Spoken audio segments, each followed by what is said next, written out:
ಎಲ್ಲರಿಗೂ ನಮಸ್ಕಾರ. ಶುಭ ಜ್ಯೋತಿಷ್ಯ ಯೂಟ್ಯೂಬ್ ಚಾನಲ್ಗೆ ತಮಗೆಲ್ಲರಿಗೂ ಕೂಡ ಪ್ರೀತಿಯ ಸ್ವಾಗತ. ಮೀನ ರಾಶಿಯ ಮೇ ತಿಂಗಳ 2026ನೇ ವರ್ಷದ ಮಾಸ ಭವಿಷ್ಯ ಹೇಗಿರುತ್ತೆ? ಈ ಮೀನ ರಾಶಿಯವರಿಗೆ ಮೇ ತಿಂಗಳಲ್ಲಿ ಯಾವೆಲ್ಲ ಶುಭ ಫಲಗಳು ದೊರೆಯುತ್ತೆ, ಯಾವೆಲ್ಲ ಅಶುಭ ಫಲಗಳು ಬರಲಿದೆ, ಆ ಅಶುಭ ಫಲಗಳಿಗೆ ಪರಿಹಾರಗಳೇನು ಎಂಬುದರ ಬಗ್ಗೆ ಈ ವಿಡಿಯೋದಲ್ಲಿ ನಾನು ನಿಮಗೆ ತಿಳಿಸ್ತಾ ಹೋಗ್ತೀನಿ. ಬನ್ನಿ.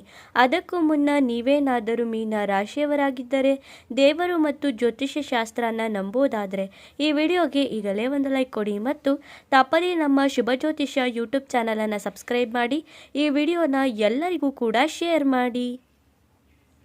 2026ರಲ್ಲಿ ಮೀನ ರಾಶಿಗೆ ಸಾಮಾನ್ಯವಾಗಿ ಸವಾಲು ಮತ್ತು ಪರಿವರ್ತನೆ ಇರುವಂತಹ ವರ್ಷ ಅಂತ ಹೇಳಿದರೆ ತಪ್ಪಾಗಲ್ಲ.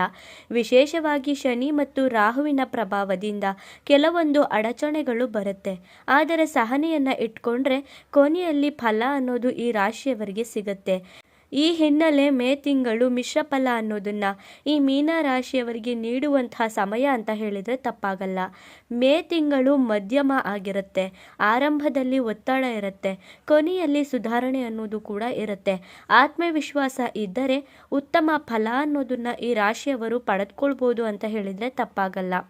ಇನ್ನು ಉದ್ಯೋಗ ಮತ್ತು ವ್ಯಾಪಾರದ ಬಗ್ಗೆ ಈ ರಾಶಿಯವರನ್ನು ನೋಡೋದಾದರೆ ಈ ರಾಶಿಯವರಿಗೆ ಉದ್ಯೋಗದಲ್ಲಿ ಮೇ ತಿಂಗಳು ಹೇಗಪ್ಪ ಇರುತ್ತೆ ಅಂತ ನೋಡೋದಾದರೆ ಕೆಲಸದಲ್ಲಿ ಒತ್ತಡ ಅನ್ನೋದು ಹೆಚ್ಚಾಗುತ್ತೆ. ಸೀನಿಯರ್ಗಳಿಂದ ಪ್ರೆಷರ್ ಅನ್ನೋದು ಇರುತ್ತೆ. ಡೆಡ್ಲೈನ್ ಸಮಸ್ಯೆ ಇರುವಂಥ ತಿಂಗಳು ಅಂತ ಹೇಳಿದರೆ ತಪ್ಪಾಗಲ್ಲ. ಇನ್ನು ಹೊಸ ಅವಕಾಶಗಳು ಬರುತ್ತೆ, ಆದರೆ ಪ್ರಗತಿ ಅನ್ನೋದು ನಿಧಾನವಾಗಿ ಆಗುತ್ತೆ.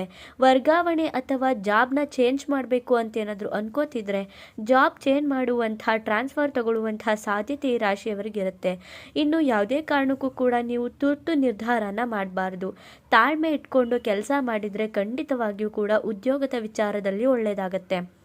ಇನ್ನು ಹಣಕಾಸಿನ ಬಗ್ಗೆ ನೋಡೋದಾದರೆ ಅನಿರೀಕ್ಷಿತ ಖರ್ಚುಗಳು ಹೆಚ್ಚಾಗಬಹುದು.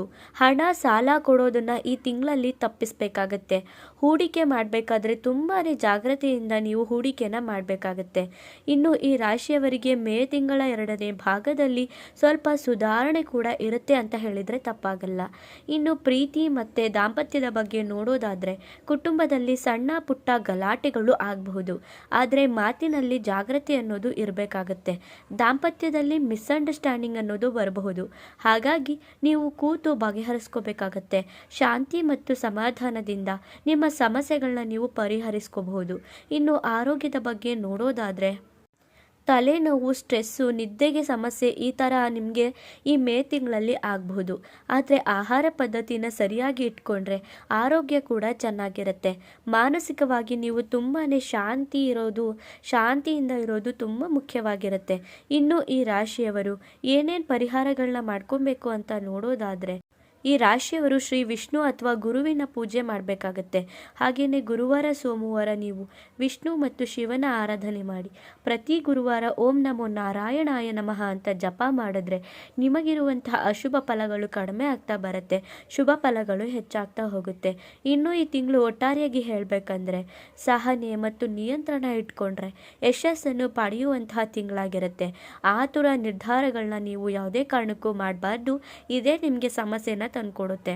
ಇನ್ನು ಕೊನೆಯ ವಾರದಲ್ಲಿ ಒಳ್ಳೊಳ್ಳೆ ಅವಕಾಶನ ನೀವು ಎಕ್ಸ್ಪೆಕ್ಟ್ ಮಾಡಬಹುದು ಅಂತ ಹೇಳ್ಬೋದು. ನೋಡಿದ್ರಲ್ಲ ಈ ಮೀನ ರಾಶಿಯವರಿಗೆ ಮೇ ತಿಂಗಳು ಹೇಗಿತ್ತು ಅಂತ. ನಿಮ್ಮದು ಕೂಡ ಮೀನ ರಾಶಿನ? ಹಾಗಿದ್ರೆ ತಪ್ಪದೇ ಈಗಲೇ ಓಂ ನಮೋ ನಾರಾಯಣಾಯ ನಮಃ ಅಂತ ಕಮೆಂಟ್ ಮಾಡಿ. ಮುಂದಿನ ಹೊಸ ವಿಡಿಯೋದಲ್ಲಿ ಸಿಗ್ತೀನಿ. ಅಲ್ಲಿವರೆಗೂ ನೋಡ್ತಾ ಇರಿ ನಮ್ಮ ಚಾನಲ್. ಧನ್ಯವಾದಗಳು.